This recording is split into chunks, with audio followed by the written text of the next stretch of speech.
Good morning and welcome to Farm Factor. I'm your host, Jamie Bloom. On today's show, Kyle Bauer visits about vertical farming with David Rosenberg with AeroFarms. Then enjoy this week's Kansas Soybean update. Next, Duane Toews catches up with Peter Nowak, who discusses the use of neonicotinoids in agriculture. Then learn what sustainability is and isn't from Cameron Bruett with JBS USA. We'll end with Plain Talk featuring Kyle Bauer and Duane Toews. Stay with us.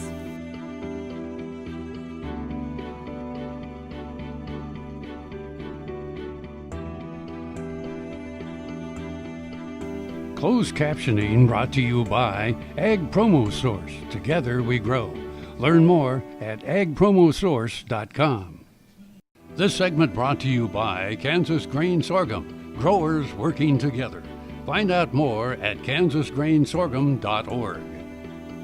Welcome to Farm Factor. Up first today, Kyle and David Rosenberg discuss growing leafy green vegetables using aeroponics.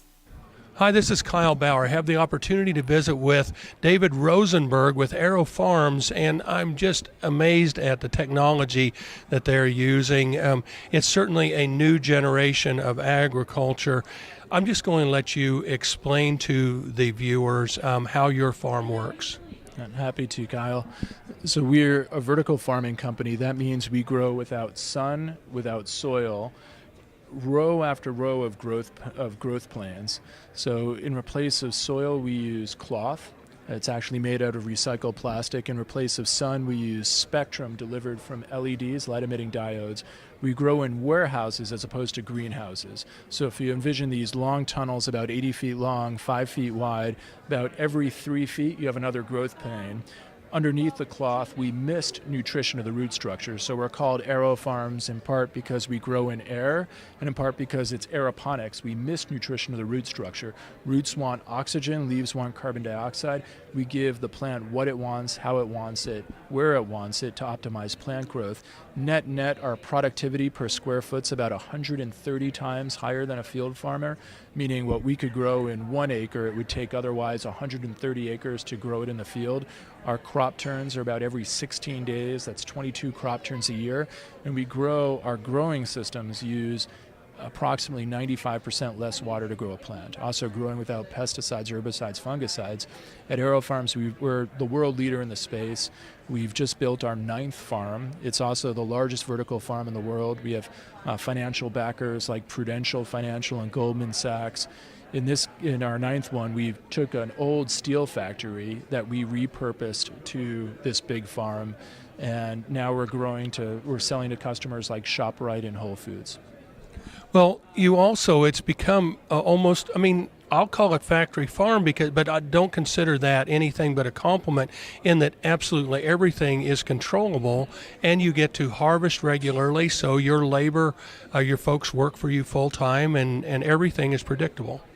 That's true. We have automation in seeding, harvesting, cleaning, and packaging. And we employ year-round. Our people are involved in most of it. It's like, of the farm workers, about 75% unskilled workers. And we're growing, by the way, leafy green vegetables. We've grown about 300 different varieties of leafy greens. Each farm focuses on probably 20. And we're working to optimize not just yield, but taste, texture, nutritional value. Where the criticism of indoor agriculture is product doesn't taste good, conversely, the compliment at AeroFarms is this is the best product we've ever had. So for example, people like kale because it's very nutritious. They don't like it because it's typically very bitter and very rough. We could stress a plant in a way to make a kale more tender as well as less bitter. And we could make arugula, for example, more peppery. We're visiting with David Rosenberg. He's with AeroFarms. This is Kyle Bauer reporting. Back to you, Jamie. Thanks, Kyle. Folks, come back after these messages for this week's Kansas Soybean Update.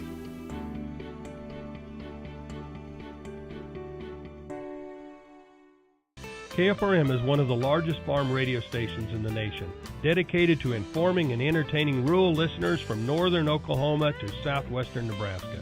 You can catch KFRM in many ways. Of course, 550 on the AM dial, streaming at kfrm.com, or on your smartphone by going to the TuneIn Radio app, or on Ag AM in Kansas on Tuesdays and Facebook every day of the week.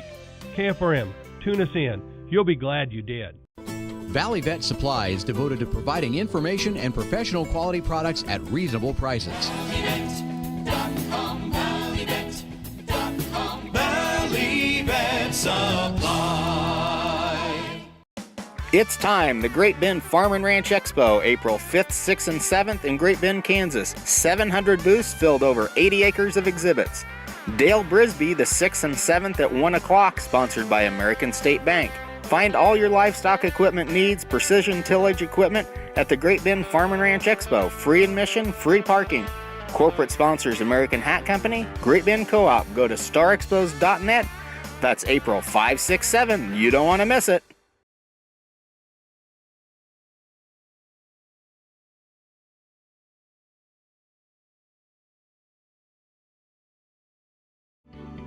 This segment is brought to you by the Kansas Soybean Commission. The Soybean Checkoff, progress powered by Kansas farmers. Welcome back to Farm Factor and the Kansas Soybean Update.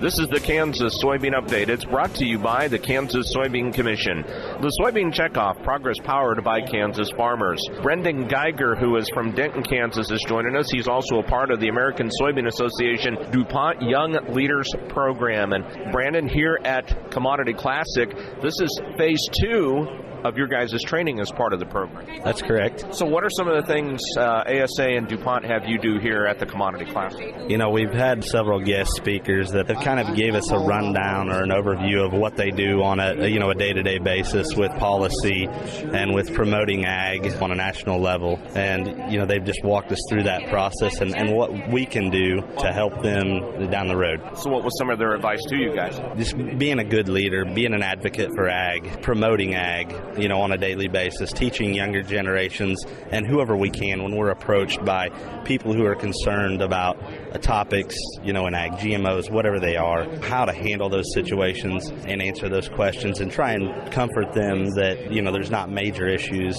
How important is that now with what we have seen in agriculture and the negativity in agriculture? Why is it so much more important now to be an advocate like you have been trained to do through the program? There's so much negativity around, you know, certain aspects, GMOs, certain herbicides that are coming to the marketplace. And it's important for me as a grower because we use those tools to be more efficient. They're beneficial to us to be more productive and be profitable on the farm.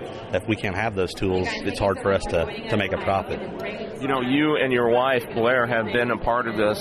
How great of an experience has this been overall, being a part of this program and, of course, going through the training that you have? Yeah, it's been great. Probably one of the best things about this experience is the relationships we've built with growers around the country, from Minnesota clear to the East Coast, North Carolina, South Carolina, and clear down to Texas, Louisiana. And we still talk to them, you know, on a daily basis. So we network with those people.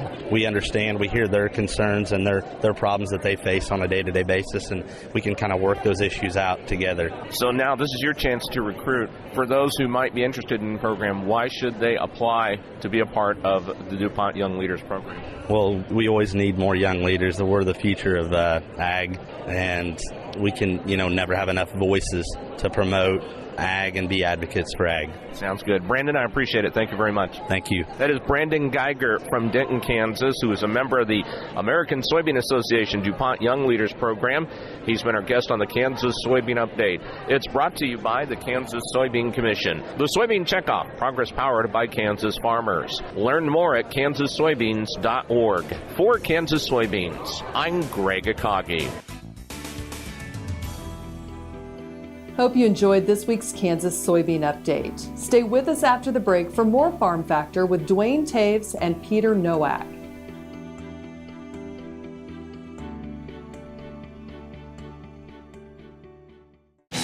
This Medford, New Jersey school bus runs on biodiesel, and so do these. In fact, all of these buses run on clean-burning biodiesel, which is great because the more we use biodiesel in our heavy-duty vehicles, the less carbon pollution in our air. Think how great it would be if more of our school buses ran on biodiesel. More biodiesel, less carbon pollution. More is less. Biodiesel, America's advanced biofuel. Ag Promo Source is a unique group of marketing specialists with one mission: help your ag business grow. Each affiliate has their own area of expertise, and they work together to bring you advice, products, and services. To get started, visit agpromosource.com. Ag Promo Source. Together we grow.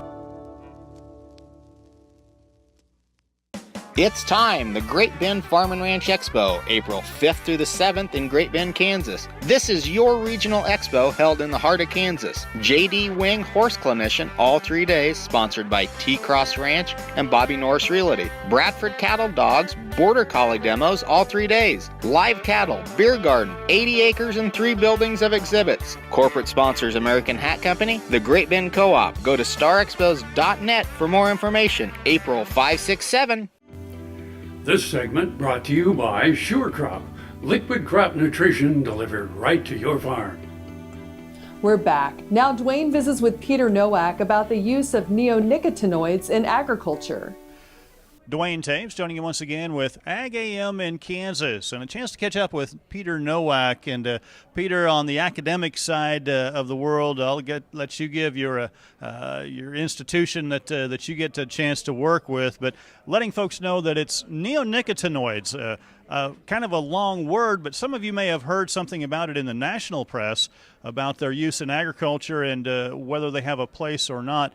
Peter, tell us a little bit about the neonics from your perspective, particularly in crop farming. Yes, we did a large North American study on the value of neonicotinoids. Because of that controversy, the discussion occurring regarding just how important they are to agriculture. We did this by using a old-fashioned triangulation method. In other words, rather than relying on a single source, we used multiple sources. We used some very hard numbers. We got something called GFK kinetic data, and this is survey data that they collect every year, about 20,000 surveys nationally of farmers, and they give very detailed information. Crops, what products they use on it, yields, costs, all the kind of information you want. So we took that data and we put that into various econometric models to come up with some real hard numbers.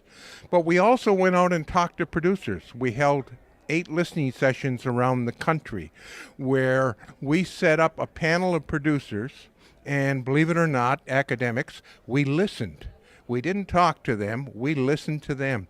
We spent the day listening to them, and what we did was we asked them first how they use neonicotinoids in their operation, and then second, what would happen if neonicotinoids were no longer available. In addition to that, we did some in-depth case studies where we went in-depth and looked at what happened. Now, what we found is that overall, neonicotinoids have a very important value to agriculture in several ways. In terms of economic value, it's about $4 to $4.5 billion it brings to the ag economy each year in terms of improved yields, product quality, issues such as that. It's also, believe it or not, with all the controversy that's out there, very environmentally important. Neonicotinoids, the way it operates, is absorbed into the seed as it breaks open and begins to grow. And if any insects, either below ground or above ground, bite into that plant, they encounter the insecticide. And what that does is the producer no longer has to use the only substitutes that are out there, pyrethroids or organophosphates.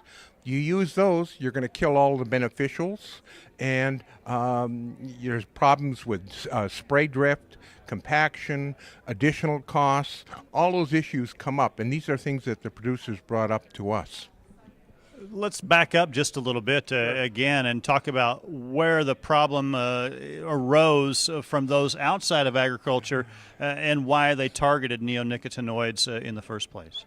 I think, and I'll be quite blunt about this, I think there was some stupidity involved. And I'm thinking of the case on the Pacific Northwest where there was a tree in bloom. Bees were going to the blossoms on that tree, and for some reason the landscaping crew went out and sprayed it with neonics, and there were literally thousands of dead bees on the ground. that just caught the press, and it went wild in the press. And it seems that everyone then began finding examples, theoretically examples, where neonics were causing problems. And so I think that's where the whole furor started over neonics, over what I call acts of stupidity. Sounds like judicious use and prudent practices could have eliminated this in the first place. Very much so. The label would not have allowed that action to occur, but it did occur. So, all right, thanks for joining us here on Ag AM in Kansas. Jamie, we'll send it back to you. Thanks, Duane. Come back after the break for a look at sustainability in the cattle business.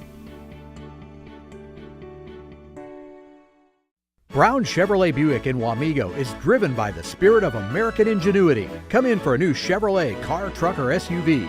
If we don't have exactly what you want, we'll find it for you. And we also have a great selection of used cars. We make sure you have an easy, fun, and transparent sales experience that saves you time and money. But if you want high-pressure salesmen and hours spent in the finance office, you'll just have to go elsewhere. Brown Chevrolet Buick in Wamego. We're making car buying great again.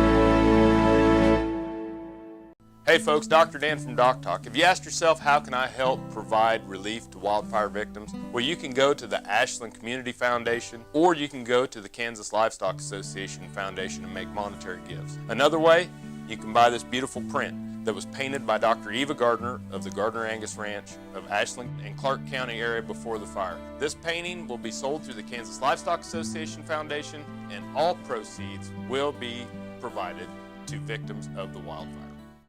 Soil is the life of a farm, and for 25 years, SureCrop Liquid Crop Nutrition has helped growers produce abundant quality crops while preserving and improving the soils they steward. SureCrop offers complete soil and plant analysis with cropping recommendations, delivery direct to your on-farm storage, and quality crop nutrition custom blended for your field. Choose SureCrop for the assurance of excellence for your soil. Call today or visit their website for more information.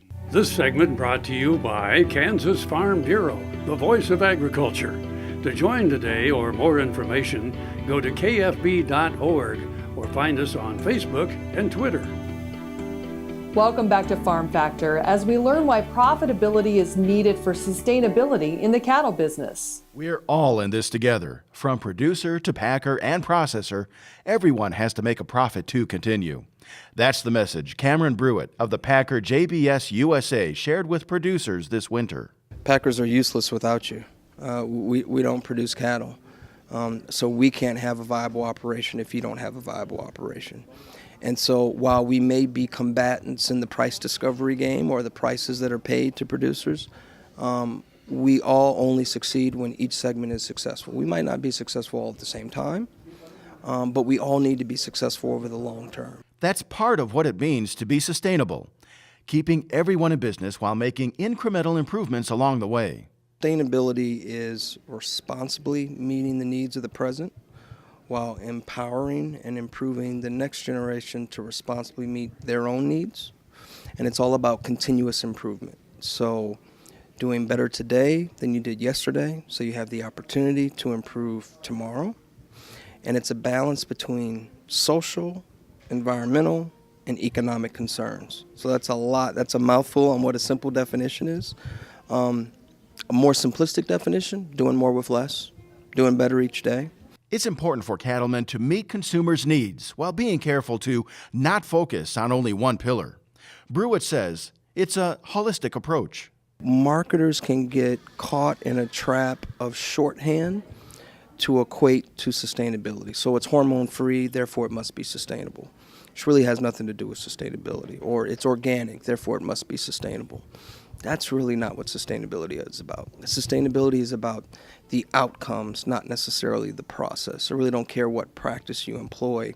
If it leads to better environmental results, better societal outcomes, better quality, tasty product, then that's what's sustainable.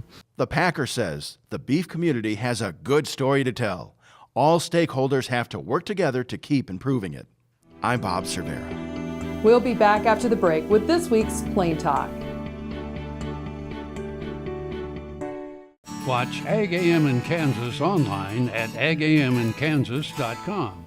Kansas Farm Bureau, the voice of agriculture, represents grassroots agriculture. The state's largest and most powerful farm organization stands up for its members through leadership development, agriculture education, legal defense, environmental advocacy, farm safety, and risk management. Members also enjoy money-saving benefits. To join our organization today or to learn more, go to www.kfb.org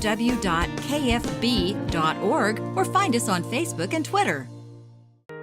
There's a lot of different ways of doing this woodwork, but I could not make a knife without both hands, especially without this thumb. And my thumb was so sore that I couldn't even touch it, and they wanted to fuse it, and I said no, cut it off, because I didn't want it sticking up. And I found out about the Kansas regenerative stem cell and went to Manhattan and had that taken care of in my thumb, and now I'm able to go again. This segment brought to you by Kansas Corn. Learn more at kscorn.com. Welcome back. Now let's see what Kyle and Duane are up to today on Plain Talk. Hi, this is Kyle Bauer with Plain Talk with Duane Toews. Kyle Bauer, your fact or fiction question of the day. Computer addiction is a real disease. Fact or fiction? Fact. It is a fact. I think it's, you've seen people that are gamers so and that when you sort catch of thing. me at my desk really not doing much, I can claim it's Well, a anytime disease. you're sitting at your desk looking at your assume- computer, I assume I'm doing you're nothing asleep. anyway. Yeah. I assume you're asleep. Experts agree computer addiction a real disease, difficult to control as any other. To help curb or eliminate the disease early in life, they recommend parents limit a child's use of computers to an hour a day. Yeah, I bet there's a whole ton of kids out there that are way over that. Oh, Hour yeah. a day? Well, especially if you count consider your the phone. I would Yeah. count your phone because that's You're, my computer. Quote, playing games. That's the only one I have at home. Yeah, that's the only one I travel with anymore. But I spend a fair amount of time on it in the evening. As I do, too. I do Something the else whole- is playing on the box, and I'm Yeah. looking at my phone. Yeah, I agree. Okay, I know this is going to sound like a broken record, but I was so enamored with the Chicago stockyards. Again? Always. I mean, I can't get enough reading about them. Wasn't there a big story about that? There was a book. Oh, yeah, about The Jungle. Yeah. Right, yeah, and It didn't like portray the 20s. everything the Upton greatest. Sinclair, right? Hey, I think so. I'm not an author. And it changed the way we handled food, and I think it also changed labor laws, as I recall. But did you know in a lot of slaughter plants, first of all, the slaughter plants were emulated by Henry Ford. Oh, the thought because process? the assembly line, they had a de-assembly line. You know, they would start down, and they still are. You've been through, and they're a you de-assembly start whole, line. and then you go to a half, and then you go to pieces and parts. Right, and it was the same, and that's where he got the idea of the assembly line, of everybody standing in one place and the chain coming by. So he got his idea from them. Not the other way around. Okay. But did you realize a lot of those plants, the reason they were multi-story was because the chain was gravity-driven. Oh. And so they a lot of times killed on the top floor and put them on the hook, and then gravity down. took them down, and by the time the hooks... Now, I don't know who Save the old boy horsepower. got to carry those hooks back to the top. So Well, you know, that's there part might of have that been an labor law elevator. thing. Maybe they strapped them to every hog that had to walk up. No, a lot of times they did. They had a spiral staircase that the animals would walk up to the top, and that's where they started the process. So, but okay, the Chicago stockyards, when they were at their primest of primes, by the way, they closed in 1971 or 2. Okay. And when did the packing plants in Kansas start? About the same time. About the same time, in the 60s, right. And that's what happened to the whole thing. But when they were, they started in 1860, thereabouts, and then they ended about 1971. But a lot of that time, all those stockyards, which handled thousands of head of sheep and hogs and cattle every day, right? That water all was just washed into the creek. Oh. And all the water from those processing plants went the same place. Yeah. So you might not want to build your house very close to that area because that creek was tainted and odoriferous. Thanks for joining us. I'm your host, Jamie Bloom, and I hope you enjoyed today's show. See you next week on Farm Factor. We're here every Tuesday on Ag AM in Kansas. Closed captioning brought to you by Ag Promo Source. Together we grow. Learn more at agpromosource.com.